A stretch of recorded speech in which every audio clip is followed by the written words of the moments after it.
திருவையாறுல இருந்து ஒரு 10 கிலோமீட்டர்ல ஒரு சின்ன கிராமம். அந்த கிராமத்துக்கு திங்களூர் என்று பெயர்.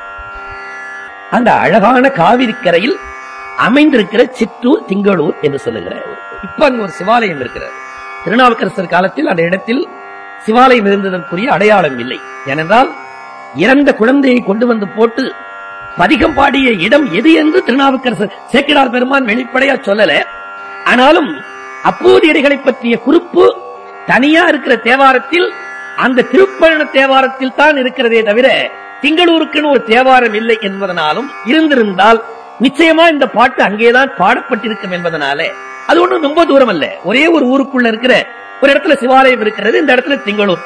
வேற 2 ஊர் பேரை தவிர ஒரே எல்லைதான். இதை கடந்துனா அடுத்தாப்புல வருகிற பகுதி இந்த திங்களூர் தான். அந்த அழகான சிற்றூர் காவிரியினுடைய பரிபூரணமான வளங்களினாலே செடித்து கிடக்கிற சிற்றூர். போய் பாருங்களேன், ஒரு நட சந்தர்ப்பம் கிடைச்சதுன்னா போய் பாருங்க. எப்படி இந்த இளங்கோடிகள் சொல்ற மாதிரி இந்த பூவார் சோலை மயிலாட, புரிந்து புயல்கள் இசைவாட, காமர் மாலை அருகசைய நடந்தாய் வாழி காவேரிங்கிறாரு பாருங்க. அந்த அழகை நீங்கள் அங்க போனா பார்க்கலாம். அப்படி பறந்துபட்டு கிடக்கிற பச்சை பசேல் என்ற புல்வெளிகள் மாதிரி இருக்கிற வயல்களும், எங்கு பார்த்தாலும் வாழை தோட்டங்களும் கமுகு தோட்டங்களும் தென்னை தோட்டங்களும், திரும்புகிற இடங்களில் எல்லாம் நீர்நிலைகளுமாக அமைந்திருக்கிற 5 நதிகளினாலே அரவணைக்கப்படுகிற ஒரு நடுப்பகுதியிலே இருக்கிற ஒரு அழகான சிற்றூர். மெயின் ரோடுல இருந்து உள்ளார ஒரு 1 கிலோமீட்டர், 1 மைல் போகணும். 1.5 கிலோமீட்டர் போனா அந்த திங்களூர் சிற்றூரை நீங்கள் அடையலாம். இந்த ஊர்ல ஒரு ஸ்மார்த்த பிராமணர், என்ன குலம் என்னன்னு அது பிராமணர்னு தெரியுது, அவ்வளவுதான் தெரியுது. பின்னாடி சேக்கிழார் அடையாளப்படுத்துகிறார், துன்றிய நூல் மார்பரும் என்பதனால பூநூல் அணிந்திருந்த பிராமணர்னு தெரியுது. அந்த ஊர்ல ஒரு பிராமணர் நிறைய நிலங்களுக்கு சொந்தக்காரராக வாழ்ந்திருந்தார். அவருக்கு பெயர் அப்பூதி என்று சேக்கிழார் பெருமான் நமக்கு பெயர் நினைவூட்டுகிறார். அப்பூதி என்று பெயர். அந்த முதல் காரைக்காலம்மையாருடைய புராணத்தின் இறுதியிலேயே நான் அப்போது அடிகளுடைய வரலாற்றுக்கு தொடக்கம் செய்கிறேன் அங்கேயே சொல்லி முடிப்பார். பெரிய புராணம் படித்திருக்கிற பெருமக்களுக்காக சொல்லுகிறேன். இன்னைக்கு பெரிய புராண பதிப்புகள்ல தனித்தனியா தலைப்பு போட்டு காரைக்காலம்மையார் அப்பூதி அடிகள்னு பாட்டை போட்டிருந்தாலும் அல்ல, சேக்கிழாருடைய பாடல் முறை என்னன்னா ஒரு சருக்கமும் ஒரே தொடர்னு அர்த்தம். நாம் இப்ப வசதிக்காக என்ன பண்றோம், அந்த இடத்துல தலைப்பு போட்டு இங்க இருந்து புது அறளாறுன்னு இல்ல, ஒரு சருக்கம் முழுவதையும் ஒன்றாக பாடுகிறார் சேக்கிழார். அதனால காரைக்காலம்மையார் புராணம் முடிகிற பொழுதே என்ன பண்ணுவாரு, 2 வரியில காரைக்காலம்மையாருடைய திருவடியை வழுத்தி அப்பூதியினுடைய கதையை சொல்லுகிறேன் என்று ஒரு சருக்கத்தில் 8 நாயன்மார் இருந்தா 8 நாயன்மாருடைய வரலாறும் முழுமையாக ஒன்றாக சொல்லப்படும். அதனால முதல் அதிகாரத்திலேயே முதல் கதையினுடைய கடைசியிலேயே அப்பூதி வரலாறு சொல்கிறேன்னு தொடங்குவார். அடுத்தாப்புல அப்பூதி அடிகள் நம்ம அச்சு போட்டிருப்போம் கீழே, தாண்டவம் புரியவல்ல தம்பிரானாக்கு அன்பர். கொஞ்சம் அறிமுகப்படுத்துறப்ப சேக்கிழார் மாதிரி அறிமுகப்படுத்த முடியாது.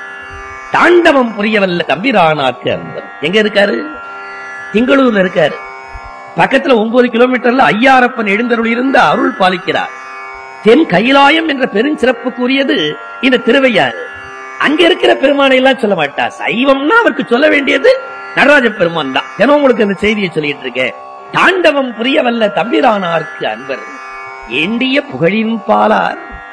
புகழுடையவர். வாழ்க்கையில மனிதன் வாழ்கிற வாழ்க்கையினுடைய நிறைவு என்ன தெரியுமா, திருவள்ளுவருடைய அறத்துப்பாலில் முன்னே அமைந்திருப்பதாகிய இல்லறத்தின் நிறைவு பகுதி எது, புகழ்தான். அதோட முடிச்சுப்பாரு. அதுக்கப்புறம் துறவரவியல். அப்போ ஒரு ஆணும் பெண்ணும் கூடி வாழ்கிற வாழ்க்கையினுடைய எல்லை என்ன, கடைசியில் அவர்கள் சாதிக்க போவது என்னன்னா ஈகை, ஈகையால் வருகிற புகழ். அதுதான் ஒரு இல்லறத்தினுடைய முடிந்த முடிவுங்கிறது திருவள்ளுவருடைய கருத்து. தாண்டவம் புரியவல்ல தம்பிரானார்க்கு அன்பர், இந்திய புகழின் பாலார், எல்லையில் தவத்தின் மிக்கார். எல்லை சொல்ல முடியாத தவத்துக்கு சொந்தக்காரராக இருக்கிறார். அப்ப பெரும் தவம் என்ன தவம், திருநாவுக்கரசருடைய திருவருள் பெறுவதற்கு பழம்பிறப்பில் அவர் தவம் செய்யலன்னா அவருடைய இல்லத்தில் நாவரசரை வந்து விருந்து எதிர்கொள்கிற வாய்ப்பு அவருக்கு கிடைத்திருக்கிறது. அதனால எல்லையில் தவத்தின் மிக்கார். எங்கேயோ திருநாவுக்கரசருடைய வரலாறு நடந்து சமணத்துக்கு சென்று சைவத்துக்கு திரும்பி பல்வேறு துயரங்களை திருவருள் உழைப்பாலை வென்று மீண்டும் சைவத்துக்கு திரும்பி அந்த திருநாவுக்கரசர் வரலாறு மெல்ல காற்று வாக்கில் செவிவழி செய்தியாக வந்து இந்த பிராமணருக்கு காதுல விழுந்தது. அப்போ அவருக்கு வயசு ஒரு 25-26 இருந்திருக்கலாம். விழுந்ததும் மகிழ்ந்து போனார். பெருமானுடைய தாழ்மலர்களிலே அன்பு கொண்டவர்ங்கிறதுனால என்ன பண்ணார், ஓ இந்த பிறப்பில் ஒரு சைவன் தன்னுடைய தவறுக்கு உணர்ந்து ஆண்டவன் தாழ்மலர்களை இருக பிடித்ததும் மன்னிப்பவனுக்கு கிடைத்திருக்கிறது என்கிற அந்த மன மகிழ்ச்சியில் அவரை காணாமலேயே காதல் கொள்கிறார் இந்த அப்பூரி என்கிற பிராமணர். இந்த அன்புக்கு, இந்த நட்புக்கு சாதியம் எதுவும் குறுக்கில் இல்லை என்பது சேக்கிழார் சுட்டிக்காட்டுகிற அற்புதமான செய்தி. பிராமண குலத்திலே பிறந்தவராகிய அப்பூதியடிகள் அதே குலத்தில் பிறந்தவராக இருக்கிற திருஞான சம்பந்தர் வாழ்க்கையும் அதே காலத்தில் நடக்க ஞான சம்பந்தனுடைய திருவடி பற்றினார்னு சொல்லாமல் நாவரசர் திருவடி பற்றி நின்று உய்ந்தா என்று சொல்லுகிற சேக்கிழாருடைய அந்த செய்தியிலே ஒரு அர்த்தம் இருப்பதாக நான் கருதுகிறேன். நீங்கள் நினைக்கணும், ஒரு பெரிய வட்டத்திற்குள் சாதியம் அற்ற சிவன் சன்னிதானத்தில் மனித குலத்தை ஒன்றுபடுத்துகிற அற்புதமான முயற்சி. தாண்டவம் புரியவல்ல தம்பிரானார்க்கு அன்பர் ஈண்டிய புகழின் பாலார் எல்லையில் தவத்தின் மிக்கார் ஆண்ட சீர் அரசின் பாதம் அடைந்துன்னா அந்த பாதத்தை நினைந்து அன்பு பசி அடைந்து அவர் அறியா முன்னே, திருநாவுக்கரசருக்கு இவரை தெரியாது, அவர் அறியா முன்னே ஆனால் மனசுல கண்டகு காதல் கூற கலந்த அன்பினராய் உள்ளார். எல்லா திருக்குறள் தான் அதனுடைய விளக்கம். காணாமலேயே காண வேண்டும் என்கிற பெரு விருப்பத்தோடு காண்டகு காதல் கூற கலந்த விருப்பினராய் உள்ளார். பார்க்கணுங்கிற விருப்பம். திருமணமாச்சு. ஒரு அழகான பிராமண பொண்ணை திருமணம் செய்து கொண்டு இல்லறம் என்கிற நல்லறத்தை நடத்தினார். அதன் பயனாக மங்களமாக ஒரு மகவு பிறந்தான்.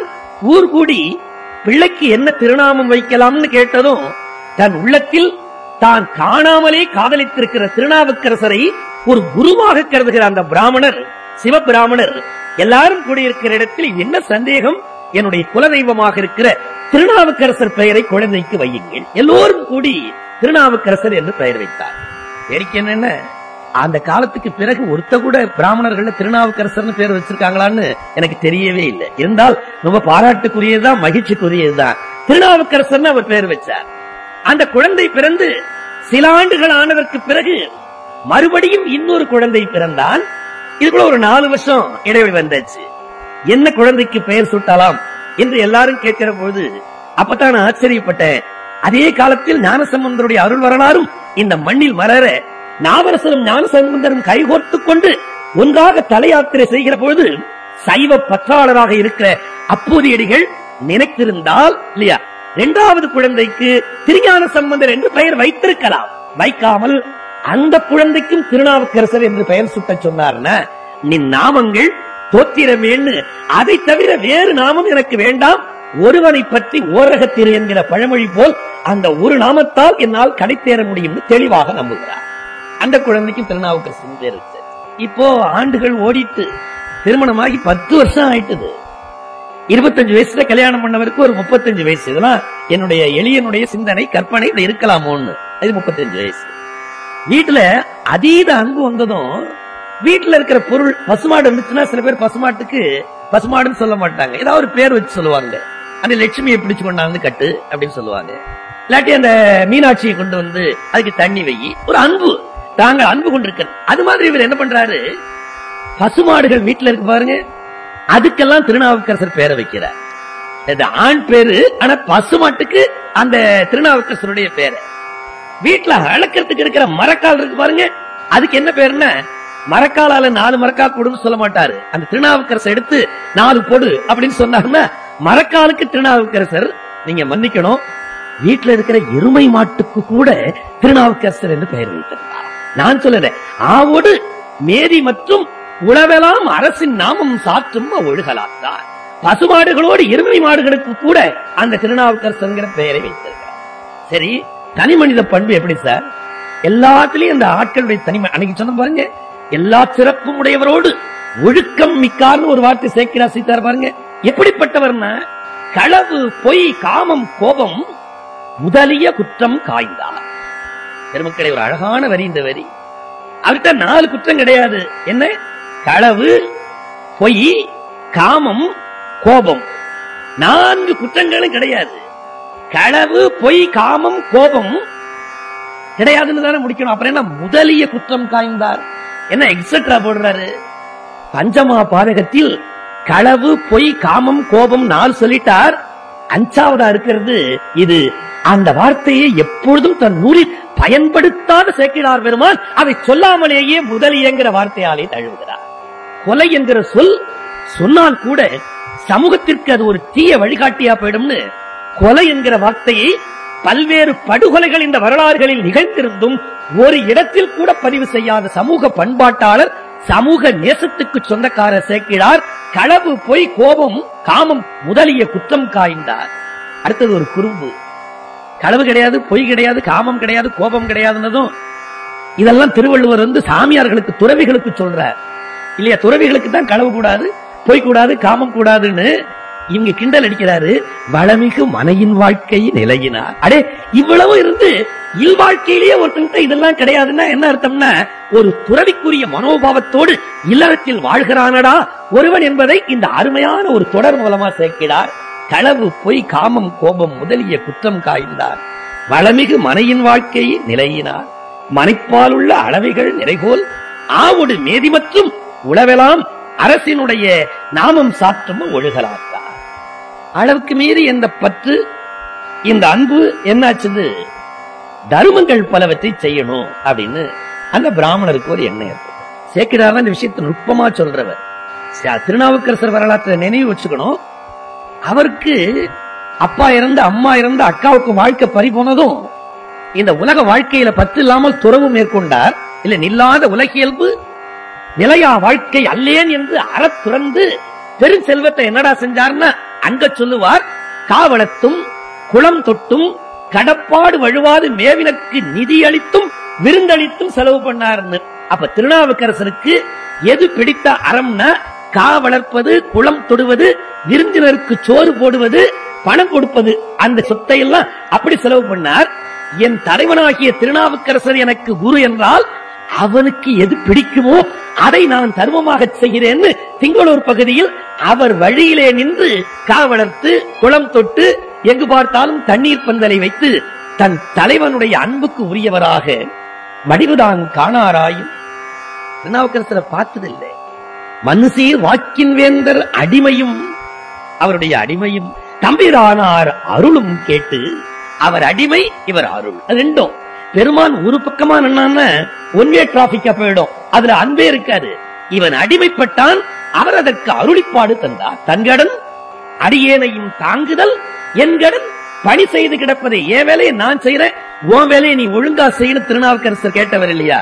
அத வடிவுதாம் காணாராயும் மனுசீர் வாக்கின் வேந்த அடிமையும் தம்பிரானார் அருளும் கேட்டு, அவர் நாமத்தால் படினிகள், மடங்கள், ஏராளமான மடங்கள் வச்சிருந்தார். மடங்கள்லாம் இப்ப சத்தியம் மாதிரி மடங்கள், தண்ணீர் பந்தர்கள் முதலாயுள்ள முடிவிலா அறங்கள் செய்து முறைமையில் வாழும். ஏராளமான தர்மத்தை மறந்துடாதீங்க.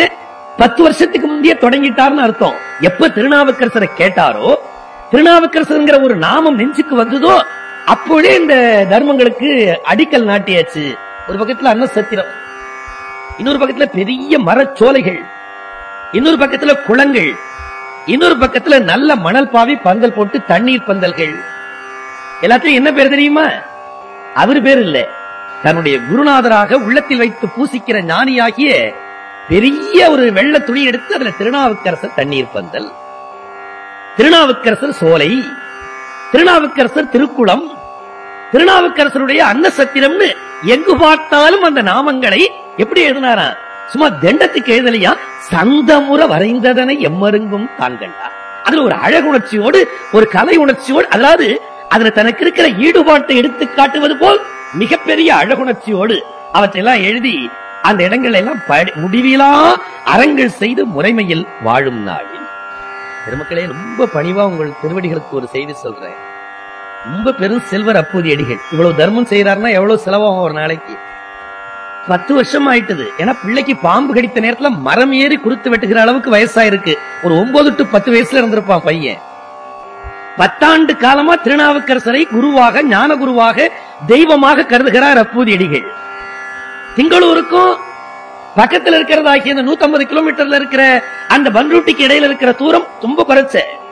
ஒரு குதிரை குட்டிய வண்டி எடுத்துட்டு புறப்பட்டா 4 நாள் 3 நாளுக்குள்ள போய் அப்பர் பெருமானை பார்த்து காலி விழுந்து, நான் தான் இன்னார், உங்கள் அடியவன், உங்கள் பெயரால் பெரிய தர்மங்களை இங்கே செய்கிறேன்னு சொல்லி அவரை தான் அறிமுகப்படுத்திக் கொண்டு தன்னை அவருக்கு அறிமுகப்படுத்திக் கொண்டிருக்கலாம்.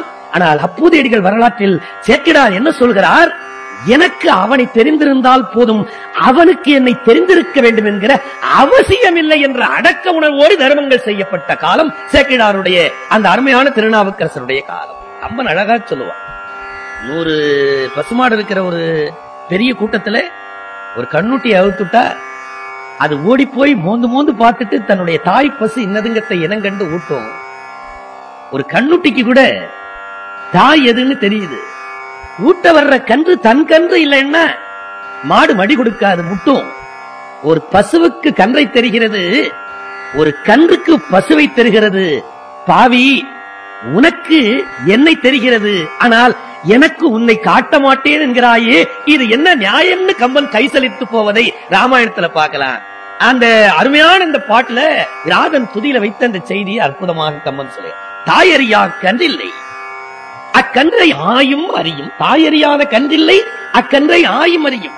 நீ அறிவை எவ்வுயிரும், நீ எல்லா உலகத்தையும் அறிவ, ஆனால் நின்னை அவை அறியா, உன்னை அவைகளால் அறிய முடியவில்லையே, என்ன மாயம் இது என்று அற்புதமாக கவி சக்கரவர்த்தி கம்பன் அந்த ராமனை துதிக்கிற துதியாக விராதன் துதியில வச்சு சொல்லி காட்டுவான். என்னை அவன் தெரிந்து கொள்ள வேணுங்கிற அவசியமே இல்லை.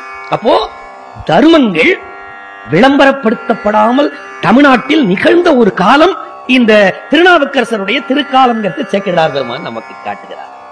இதை விட பெரிய வேடிக்கை, பல தலங்களையும் சுற்றி வழிபாடு நிகழ்த்திக் கொண்டு திருநாவுக்கரசர் பெருமான் இந்த சாலை வழியா வர்றாரு. இப்போ பக்கத்து ஊர் திங்களூருக்கு பக்கத்துல திருப்பயணம் இருக்கு, பக்கத்துல கவிஸ்தலம் இருக்கு, பக்கத்துல சுவாமிமலை இருக்கு, பக்கத்துல குடமூழ்க்கு இருக்குது, இந்த பக்கத்துல திருவலஞ்சுழி இருக்குது. இவ்வளவு தலங்களையும் வழிபட்டுக் கொண்டு வருகிறார். அதெல்லாம் ஞாபகம் வச்சுக்கணும். நீங்க திருநாவுக்கரசர் பக்கத்து ஊருக்கு 10 மைல் 10 கிலோமீட்டர் தூரத்துக்கு வழிபாட்டுக்கு வருகிறார். திங்களூரில் இருக்கிற இந்த சிவபிராமணருக்கு அவர் வருகிறார் என்று தெரிந்திருக்கவில்லை, வருவார் என்று எதிர்பார்க்கவில்லை. அப்போ அடுத்த ஊருக்கு தான் 10 ஆண்டு காலமா வைத்து பூசிக்கிற குலதெய்வம் வருகிறது என்று திங்களூரில் இருக்கிற அப்போதையடிகளுக்கு தெரிந்திருக்கவில்லைன்னா, திருநாவுக்கரசர் போன்ற இறைவன் அருளை பெற்ற பேரருளாளர்கள் கூட தங்கள் தலையாத்திரைகளை ஆரவாரம் இல்லாது அடக்கமாகவே நிகழ்த்தி இருக்கிறார்கள் என்பதையும் சேக்கிழார் இந்த வரலாற்றின் மூலமாக சொல்கிறார். இன்னைக்கு சாதாரணமா இருக்கிற, நான் யாரையும் கொலை சொல்லல, இறைவன் அருள் பெற்றதாக கருதுகிற இல்ல மரபு வழியான நிறுவனங்களுக்கு தலைமை தாங்குகிறவர்கள் வந்தால் எவ்வளவு ஆர்ப்பாட்டங்கள், எவ்வளவு வண்ண விளக்குகள், எவ்வளவு வரவேற்பு பதாதைகள்லாம் வைக்கப்படுகிறது. ஆனால் திருவருளை நேராக பெற்ற திருநாவுக்கரசர் வழியிலே வருகிறார்ங்கிற செய்தி 2 கிலோமீட்டருக்கு அந்தாண்ட இருக்கிற அப்போதையடிகளுக்கும் தெரிந்திருக்கவில்லைன்னா, ஆரவாரம் இல்லாது அவனை நான் அறியவும் என்னை அவன் அறிந்தால் போதும்னுதான் அவர்களுடைய தலையாத்திரை நடந்திருக்கிறதே தவிர எந்த விளம்பரங்களுக்காகவும் தலையாத்திரையை மேற்கொள்ளவில்லை. நம்முடைய அருளாளர்கள் சேக்கிழார் அடையாளப்படுத்துகிறார். வந்தாச்சு, ரொம்ப அழகா சேக்கிழார் சொல்லுவார். பக்கத்துல இருக்கிற அந்த திருப்பயணத்துக்கு வந்து பொறுப்பறையில் மடப்பிடியின் உடன் புணரும் சிவக்களித்தின் திருப்பழனம் சென்று இறைஞ்சி, அதான் சேக்கிழாருக்கு அந்த அழகு. சும்மா சாதாரணமா திருப்பயணம் கொண்டாரு சொல்ல, பொறுப்பறையும் மடப்பிடியின் உடன் புணரும் சிவக்களித்தின் திருப்பயணம் சென்று இறைஞ்சி, திருப்பயணத்துல வழிபாடு முடிச்சுக்கிட்டார். அப்ப பதிகம் ஒன்னும் பாடல போல, ஏன்னா பின்னாடி ஒரு பதிகம் பாடுகிற நேரம் இருக்குங்கிறதுக்காகவோ இல்ல அந்த பதிகம் நமக்கு கிடைக்கலையோ, முடிச்சிட்டு பிற தலங்களையும் வழிபடுவதற்காக திருநாவுக்கரசர் பெருமான் திங்களூர் வழிமருங்கு மேவுவார். திங்களூரை நோக்கி அப்படியே வரிசையா வந்துட்டு இருக்கார். ரொம்ப எனக்கு புரியாத விஷயம், பெரிய அறிஞர்களா இருக்கிற உங்களோட நான் கலந்து அதை தெரிஞ்சுக்கணும்னு, இவ்வளவு பெரிய திருநாவுக்கரசர் ஒரு தல யாத்திரை நடத்துகிற பொழுது அவரோடு கூட ஒரு 10-50 பேர் வந்திருப்பாங்களா மாட்டாங்களா? அது ஏன் அது நமக்கு தெரியவே இல்லை. அங்க பாத்தீங்கன்னா திருவேழிமலைக்கு போன நேரத்தில் ஞானசம்பந்தருக்கு பின்னே ஒரு பெரும் கூட்டம் வந்தது, திருநாவுக்கரசருக்கு பின்னே ஒரு கூட்டம் வந்தது. சில நேரங்களில் யாரும் இல்லாமல் இந்த தலத்தில் வழிபாடு நிகழ்த்த திருநாவுக்கரசர் வருகிறார்னு உள்ளூரில் இருக்கிறவர்களுக்கு கூட தெரியாமலும் இந்த யாத்திரை நடந்திருக்க வேண்டும். இல்லாட்டி இந்த கதை சரியா நேரடியா ஒத்துக்கொள்ளவே முடியாது. அப்ப திருப்பயணத்தில் வந்து திருநாவுக்கரசர் வழிபாடு நிகழ்த்தி விட்டு திங்களூர் வருகிற போது தனியாக வருகிறார். அல்ல, நீங்க ஞாபகம் வச்சுக்கணும், அவ்வளவு பெரிய அருளாளர் பக்கத்திலே 2 பேர் உடன் வந்திருந்தால் அவங்க இன்னார் இன்னார்னு சொல்லுவான். அவன் யாரும் சொல்றதுக்கு, அவங்க பெருமை எடுத்து சொல்றதுக்கு யாரும் அல்ல.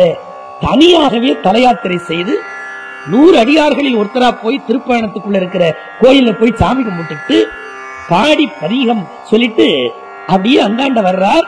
வந்தால் அங்கதான் இந்த கதையினுடைய சுகமான இடத்தை திருப்பயணம் பணிந்து திங்களூர் வழிமருந்து மேவுவா. அப்படி மேகிறப்போ ஒரு தண்ணீர் பந்தல முதல்ல பாக்குறார். தண்ணீர் பந்தல் எங்க இருந்துதான்? சில பேர் தண்ணீர் பந்தல் சீசனுக்கு மட்டும் வைப்பாங்க. மதுரையில இப்ப சித்திரை திருவிழா நடக்குதுன்னா ஒரு மாசத்துக்கு மட்டும் தண்ணீர் பந்தல் வச்சு திருவிழா முடிஞ்சதும் எடுத்து விடுவாங்க. இன்னும் சில பேர் ரொம்ப கன்சனா இருந்தாங்கன்னா தண்ணீர் பந்தல் வச்ச மாதிரி இருக்கணும், ஆனா அதிக செலவு ஆயிடாமலும் இருக்கணுங்கிறதுக்காக எங்க வச்சா அதிகமா செலவாகாதோ அந்த மாதிரி இண்டு இடுக்கல கொண்டு போய் வைப்பானா.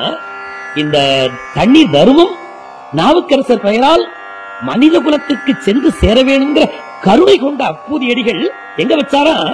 அந்த மிகப்பெரிய ராஜபாட்டையில் அளவில் ஜனம் செலவொழியா வழிக்கரையில், அளவிலாத மக்கள் போய் வந்து கொண்டிருக்கிற அந்த நெடுஞ்சாலையில் எப்படி வச்சாரா? அருள் உடையார் உளமனைய கண்ணடித்தார்.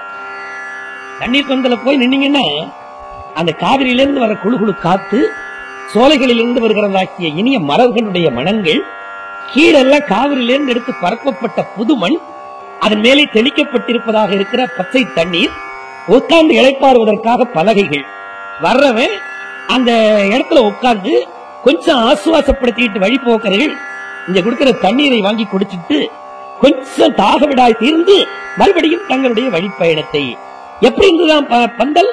அளவில் ஜனம் செலவொழியா வழிக்கரையில் அருள் உடையார் உளமனைய கண்ணளித்தார். கருணை உடையவர்களுடைய உள்ளம் எப்படி குழு குழுன்னு இருக்குமோ அது மாதிரி இந்த தண்ணீர் பந்தல் இருந்ததுன்னு அருளுடையார் உள்ளம் எப்படி இருக்குங்கிறது தண்ணீர் பந்தல் வச்சு சொல்றார்.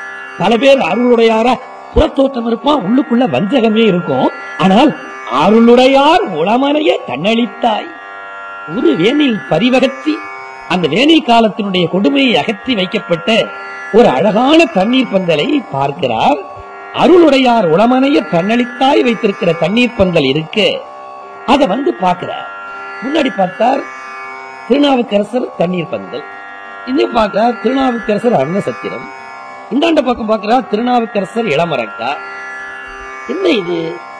திருநாவுக்கரசர்ங்கிறது நம்ம பேரு தானே, நமக்கு இந்த ஊர்ல மாம மச்சான் எவனும் கிடையாது, இருந்திருந்தாலும் நிச்சயமா அந்த பாவிகள் நம்ம பேரை வைக்க மாட்டானே, இது என்ன ஆச்சரியமா இருக்கு, எப்படி இந்த பேர் இங்க எழுதப்பட்டதுன்னு. ஆனா அந்த பண்பாடு பாருங்க, நாம் சிவபெருமானுடைய பரிபூரண அருளை பெற்றவர்கள், நம்பால் அன்பு கொண்ட பல பேர் இந்த ஊரில் இருக்கலாம், அவர்களில் ஒருவன் தான் நம் பேரில் இதை வைத்திருக்கிறான்னு அந்த தற்பெருமையாக கருதாத அந்த அடக்கம் என்ன பண்ணுதா, இதற்கு என்னோ கருத்து, இந்த பேரை எழுதியிருக்கே இதுக்கு என்ன கருத்தா இருக்கும் என்று சிந்தை வியப்புற வருவார். சிந்தையில் ஆச்சரியத்தோட வருவார். திருநாவுக்கரசு எனும் பெயர் சந்தமர வரைந்ததனை எம்மருங்கும் தான் கண்டார். திருநாவுக்கரசுங்கிற பேரு எங்க பார்த்தாலும் அழகழகாக எழுதப்பட்டிருக்கிற காட்சியை பார்த்தார். வந்து இப்ப ஆச்சரியத்தோடு மனசுல கலக்கத்தோடு இதுக்கு என்ன கருத்துன்னு தெரியாம சந்தேகத்தோடு வந்து தண்ணீர் பந்தல்ல நின்று சுகமா சேக்கிழார் கவிதை நடத்துற இடம் இது. தண்ணீர் பந்தல்ல எப்படி வச்சிருப்பாங்கன்னா, பெரிய தண்ணீர் பந்தல்ல ஓலையால பந்தல் போட்டு தண்ணீர் கொடுக்கிற இடம்ல தண்ணீர் பிளஸ் பந்தல் அப்படின்னா முதல்ல நிழலில் இழப்பாரி அப்புறம் தண்ணீர் குடிக்கணும்.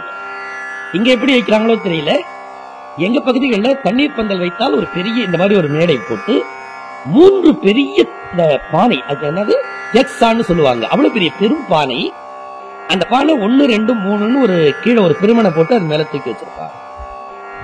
அதன் மேல எல்லாம் துணி, வெள்ளை துணி, அந்த துணியை சுத்தி இருப்பாங்க. இன்னும் சில பேர் வைக்கோல் பிரிய எடுத்து மென்னா சுரிச்சு அந்த பானை முழுவதும் சுத்தி அதுல தண்ணியை ஊத்திக்கிட்டே இருப்பாங்க. ஒரு ரெஃப்ரிஜிரேட்டர் மாதிரி அது உள்ள இருக்கிற தண்ணி குளிர்ந்துகிட்டே இருக்கணும்னு அடியில மணலை போட்டு 3 பானையில, ஒரு பானையில சுத்த ஜலம், நல்ல தண்ணி, தூய்மையான தண்ணீர், குளிர்ந்த காவிரியிலிருந்து கொண்டு வந்த தண்ணி, இன்னொரு பானையில நல்ல பசு மோரை கரைத்து கருவேப்பிலை எல்லாம் போட்டு நீர் மோர் வச்சிருப்பாங்க, இன்னொரு பானையில் தண்ணீரில் ஏலக்காய், வெல்லம் இவற்றையெல்லாம் போட்டு அதை ஒரு பானகம்னு பேரு அதை வச்சிருப்பாங்க. ரொம்ப தாகமாக இருப்பவர்களுக்கு மோர், குழந்தைகள் வந்தால் விரும்பி குடிப்பதற்காக பானகம், வெறும் தண்ணீர் விரும்புகிற துறவிகளுக்கு தண்ணீர்னு 3 வச்சு 3க்கும் 3 மடக்கு போட்டு ஒன்னொன்னு மேலையும் முண்டு ஊத்தத்துக்கு ஒரு பாத்திரம் வைத்து கட்டாயமா குடிப்பதற்கு நிறைய கோலை வைத்திருப்பார்கள். ஆனால் எதையும் நாய் செங்கிலியால் கட்டுவது பழக்கமே கிடையாது. அப்படி எல்லா கோழைகளையும் வைத்து அவரவர்கள் எடுத்து அதில் வேணுங்கிற தண்ணீரை வாங்கி குடிப்பார்கள். ஆனால் யாரும் தானே கை போட்டு மொள்ளுவதற்கு அனுமதிப்பதில்லை.